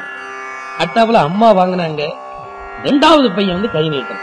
இந்த முதல்ல ஒரு மணி நேரத்துக்கு முந்தி இவனை விட ஒரு பெரிய பையன் வந்து முதல்ல கை நீட்டினாங்கிற நினைவு தடம் தப்பாத திருநாவுக்கரசர் விருந்தினர்களுக்கு அது வேணும். ஒரு நட பிள்ளை பேரை கேட்டா அந்த பிள்ளை பேரை ஞாபகம் வச்சுட்டு அடுத்த நட வர்றப்பவும் அந்த பேரை சொன்னீங்கன்னா அங்கிள் நம்மள ஞாபகம் வச்சிருக்காருன்னு நினைச்சிட்டு உங்களுக்கு கேட்கறதெல்லாம் செய்வான். அடுத்த நடையை நீங்க பேர் கேட்டீங்கன்னு வச்சுங்க, சும்மா அப்பப்ப பேர் கேட்கிற வேலைதான் இவருக்கு நினைச்சிட்டு உங்கள்கிட்ட மரியாதையே வைக்க மாட்டான். இந்த நினைவாற்றல் நம்முடைய பெருமைக்கு அடிப்படை காரணம். அந்த 2வது பையன் வந்ததும் நான் நினைச்சு பார்க்கிறது சைவ சம்பிரதாயம் எவ்வளவு உன்னதமானதுன்னு நமஸ்காரம் செய்து விபூதி பெறுதல் என்கிற ஒரு சம்பிரதாயம் மட்டும் இல்லாமல் இருந்திருந்தால் அன்றைக்கு இறந்த பிள்ளை இறந்தவனாகவே போயிருப்பான், பிழைத்திருக்க மாட்டான். எனவே இது நீரு தந்த பேரு என்று நான் அடிக்கடி இந்த தலைப்பை இட்டு சொல்லுவது வழக்கம். இந்த விபூதியை கொடுத்ததும் சின்ன பையன் நீட்டினது எங்கே? இவருக்கு மூத்த பிள்ளை மேதகு இவருக்கு மூத்த சேயையும் காட்டு மேதகு பூதி சாத்த என்று சொல்ல, செத்து போயிட்டான்னு சொன்னா பிணம் கிடக்கிற வீட்டுல சாப்பிட மாட்டார்னு சொல்லி வழவழா குழகுழான்னு ஒரு பதில் சொன்னார். இப்போது இங்கு அவன் உதவான் இல்லேன்னு இல்ல, செத்து போயிட்டான்னு இல்ல, ஓடி போயிட்டான். அதுல கூட நயன் சொல்லுகிறவர்கள் சொல்லுவாங்க, இப்போது இவன் வாரான் இல்லைன்னு சொல்லாம உதவான்னு ஏன் சொன்னாரான்? செத்து போனதுல கூட கவலை இல்லையா, அவன் உயிரோடு இருந்திருந்தால் நாவரசரை உண்பிக்கிற இந்த வேள்வியில் தானும் உதவி இருப்பான், அந்த உதவி இல்லாமல் போயிட்டேன்னு வருத்தமே தவிர பிள்ளை இறந்து போனான்னு கூட அவருக்கு வருத்தம். இப்போது இங்கு அவன் உதவான் என்றார். அப்பத்தான் இறைவன் அருளால் நாவுக்கரசர் உள்ளத்துல ஒரு தடுமாற்றம் சேர நோக்கி, இச்சொல் பொறாது என் உள்ளம், இந்த சொல்லை என் மனம் தாங்கிக் கொள்ளவில்லை, மெய் விரித்து விரியும் நார் அவரையும் நாரா. உண்மையை விரித்து சொல்லுங்கள் ஒரு பொருள், மெய்யினா உடம்பு, குழந்தையினர் உடம்ப பாயில சுருட்டி வச்சிருக்கீங்களே பாவிகளா, அதை விரிச்சு உண்மை சொல்லுங்கன்னு மெய் விரித்து உரையும் என்ன, இதற்கு மேல சொல்லாம இருக்கக்கூடாதுன்னு நடந்ததனை நடந்தபடி தாமொழிந்தார். நெகிழ்ந்து போகிறார் திருநாவுக்கரசர். இப்படிப்பட்ட அன்பர்கள் யாவரி செய்கை செய்தார்னு கேட்கிறார். உனக்கு முந்தியும் சரி உனக்கு பிந்தியும் சரி பிள்ளை செத்து கிடக்கிறப்ப அடியாருக்கு சோறு போட விருந்தோம்புகிற எவனும் இந்த உலகத்தில் முன்னும் இல்லை, இனி பின்னும் வரமாட்டார். மகிழ்ந்திருந்து ஆவிதீர் சவத்தை கொண்டு போய் பெருமான் திருக்கோயில் வாசலில் கிடத்தி ஒன்று கொலாம் என்று தொடங்குகிற அற்புதமான திருப்பதிகம், மந்திர சொற்களாலே ஆக்கப்பட்ட திருப்பதிகம். அதை பாட ஆவி தீர்ந்த அந்த பிள்ளை மறுபடியும் தூங்கி எழுபவன் போலே உயிர் பெற்று எழுந்தான். சேக்கிடார் கேமரா வச்சு படம் எடுக்கிற மாதிரி பிள்ளை பிழைத்தெழுந்தது எல்லாருடைய மனோபாவம் எப்படி இருக்குன்னு பார்த்தாரு. திருநாவுக்கரசர் முகத்துல எம்பெருமானின் திருவருள் இருந்தவாறு என்னன்னு பெருமானை வியக்கிறாராம். அவர் ஊர்ல இருக்கிறவர்கள் எல்லாம் அடையப்பா அப்பூதியடிகள் எவ்வளவு புண்ணியம் செய்திருக்கிறார், மகனை பெற்றுவிட்டார்னு. தம்பிமார்கள் எல்லாம் அண்ணன் பிழைத்தெழுந்தான்னு ஆனந்த கூத்தாடுறாங்களாம். சேக்கிடார் அந்த கேமராவை அப்பூதியடிகளுக்கு அவங்க மனைவிட்டையும் கொண்டு போய் வைக்கிறாங்களாம். அவர்கள் என்ன கருதுனாங்களாம், 1 மணிக்கு சாப்பிட வேண்டிய நாயன்மார் 1/2 மணி நேரம் தாமதமா 1:30 மணிக்கு சாப்பிடறதுக்கு இவன் சிறிது இடையூறு செய்தான் என்று சிந்தை நோந்தார்கள். அப்ப கூட பையன் செத்து போட சொல்லினான், சாமி உரிய நேரத்தில் சாப்பிடறதுக்கு முடியாம கொஞ்சம் தள்ளி போய்விட்டதே என்று அவர் சிந்தை நோந்தார். பெருமானை தவிர வேறு யாரையும் நரஸ்துதி செய்யாத திருநாவுக்கரசர் இந்த பேரருளாளனை எப்படி சிறப்பிக்கலாம்னு கருதி திங்களூரிலே சென்று பாடுகிற திருப்பயணத்தில் சென்று பாடுகிற பதிகத்தில், வஞ்சித்து என் வளைகவர்ந்தான் வாரானே ஆயடின் பஞ்சிக்கால் சிறகன்னம் பறந்து ஆர்க்கும் பயணத்தான் அஞ்சிப்போய் கலிமெலிய அடலோம்பும் அப்பூதி குஞ்சிப்பூவாய் நின்ற சேவடியாய் கோடியேயே என்று ஒரு காதல் மகள் கூடல் இழைப்பது போல் ஒரு கற்பனை செய்து அப்பூதியடிகளினுடைய தலைமேல் இருக்கிற 2 பூக்கள் எங்கள் சிவபெருமானுடைய திருவடிகள் என்று வைத்து அந்த பதிகத்திலே அதை சிறப்பிக்கிறார். திருவாமூரில் திருநாவுக்கரசர் குருபுஸ்தி நடந்து கொண்டிருந்த நேரத்தில் ஒரு உயர்நீதிமன்ற நீதிபதியை நாங்கள் அழைத்திருந்தோம். எங்கள் குருமகா சன்னிதானம் அவருடைய கட்டளைப்படி. அவர் பெயரை இப்போது சொல்லுவது பொருத்தமாக இருக்காது, தனியா வேணா உங்களுக்கு சொல்றேன். அப்படி அழைத்திருந்ததும் அவர் பேசுறார். அவர் அப்போது ஹைகோர்ட்ல நீதிபதியா இருக்கிறார் சென்னை. நான் சொல்றது ஒரு 26 வருடத்துக்கு முன்னே நடந்த செய்தியை சொல்றேன். அவர் சொன்னார், அவர் இளமை காலத்துல இந்த ராமநாதபுரம் பகுதியை சேர்ந்தவர், பெரிய செல்வ குடும்பத்து வழக்கறிஞர். கொஞ்சம் கூட கடவுள் நம்பிக்கை கிடையாது. அந்த காலத்துல அந்த இந்த இயக்கங்கள் சுயமரியாதை இயக்கத்துல தன்னை ஈடுபடுத்திட்டு கடவுள் நம்பிக்கை இல்லாதவராகவே உருவானார். எதிலையுமே அவருக்கு நம்பிக்கை இல்லை, கடவுள் சார்ந்த கோட்பாடுகள், செயல்கள். அவருடைய வீட்டில் இருக்கிற பெரிய பனந்தோப்பில் ஒரு இஸ்லாமிய சமயத்து பக்கீரி, அந்த சமயத்துல சாமியார்னு சொல்லுவாங்க அவங்கள, அவர் ஒருத்தர் இருந்திருக்கார். இவங்களுடைய நிழல்ல ஊர்ல எவனுக்காவது பாம்பு கடிச்சு, தேள் கடிச்சு அல்லது பேர் பிடிச்சதுன்னா ஆடிக்கிட்டு கிடக்கிறவன, சாக வாய் நுழை தள்ளிட்டு இருக்கிறவங்கள டாக்டர் கைவிட்டாலும் 10 பேர் தூக்கிட்டு இந்த இடத்துக்கு ஒடியாருவாங்களாம். யார்கிட்ட? இந்த பனந்தோப்பு பக்கீரிட்ட. ஒடியாந்ததும் அவர் உடனே வேப்பலை எடுத்து ஏதோ ஒரு மந்திரத்தை சொல்லி அடிப்பார். பாம்பு கடிச்சவன், தேள் கடிச்சவன் எல்லாம் பொழைச்சு மறுபடியும் நடந்து வருவாங்க. இந்த பகுத்தறிவு சிந்தனையோடு வளர்ந்த இந்த வழக்கறிஞருக்கு என்ன நடக்கிறதுங்கிறத புரிஞ்சுக்க முடியல. அது மேல ஒரு கேள்வி வந்துட்டது இல்ல. மருத்துவர் கைவிட்டதை இந்த சாதாரண ஒரு பக்கிரியால் எப்படி காப்பாற்ற முடிகிறதுன்னு தெரியாம ஒரு நாள் நம்முடைய தோட்டத்திலான குடியிருக்கிறாருன்னு இவர் போய் அவரோட உட்கார்ந்து பேசி, சாமி அப்படி ஒரு மந்திரம் சொல்றீங்களே, என்ன மந்திரம்னு கேட்டார். வாடா நீலாம் நாஸ்திகம், உனக்கெல்லாம் சொன்னா அது பலிக்காதுன்னு. இல்ல சாமி சும்மா சொல்லுங்க, நான் யார், எப்ப நீ கடவுள் பக்தி உடையவன் எனக்கு நம்பிக்கை வருதோ அப்பதான் அதை சொல்லுவேனே தவிர அது வரைக்கும் உனக்கு சொல்ல மாட்டார். இவர் போயிட்டார், பாண்டிச்சேரியில நீதிபதி ஆனார். அதற்கு பிறகு வளர்ந்தார், செஷன்ஸ் ஜட்ஜ் ஆனார். இப்ப ஹைகோர்ட் ஜட்ஜ் ஆயிட்டாரு. இந்த இடைவெளி 20 ஆண்டுக்குள்ள பெரிய பரமபக்தரா மாறி போனார். காலம்தான் மனிதர்களை நாத்திகத்திலிருந்து உடைத்து ஆத்திகத்துக்கு கொண்டு போய் சேர்க்கும். அப்படி ஆத்திகரானதும் மறுபடி வருகிறார் தன்னுடைய வீட்டுக்கு ஒரு 20 வருஷம் கழிச்சு. அதே பெரியவர், அதே கொல்லையில வயசானவரா, கண்ணெல்லாம் குழி விழுந்து ஒரு 70 வயசுக்காரரா இருக்கிறார். அவரை போய் சந்தித்து, சாமி இப்ப எனக்கு கடவுள் பக்தி வந்துட்டு இந்த டாக்டர் கைவிட்ட கேஸெல்லாம் நீங்க எப்படி நீக்கிறீங்கிறதுல எனக்கு ஆச்சரியமா இருக்கு. இப்ப என் மேல நம்பிக்கை இருந்தா நீங்க அந்த மந்திரத்தை சொல்லுங்கன்னாரா. நாளை காலையில குளிச்சுட்டு வா, உனக்கு சொல்றேன். பெரும் மகிழ்ச்சி. 25 வருஷமா தெரியாது இருக்கிற ஒரு ரகசியம் தெரிய போகுது. ஹைகோர்ட் ஜட்ஜி குளிச்சு போயிட்டு திருநீர் பூசி பத்திரமா வேட்டி கட்டிட்டு பனந்தோப்புக்கு வந்ததும் மறுபடியும் குளியினார். குளிச்சுட்ட சாமினா இந்த குட்டையில விழுந்து குளியினார். மந்திரம் கிடைக்கிறப்ப ஏதாவது முறைச்சா நடக்காதுன்னு குட்டையில போய் பொத்துல விழுந்து குளிக்கிறது. ஒரு திருநீர் அள்ளி கொடுத்தார், வாங்கி நெத்தியில பூசிட்டார். உட்காரு, சமமா நாக்கால உட்கார்ந்தார். கீழே உட்காரு, ஏன்னா மந்திரம்ல சொல்ல போறேன். கீழே உட்கார்ந்தாரு. அந்த மந்திரத்தை சொல்லுவேன், யார்கிட்டையும் சொன்னீங்கன்னா பலிக்காது, உனக்கு பாவம் வந்துடும்.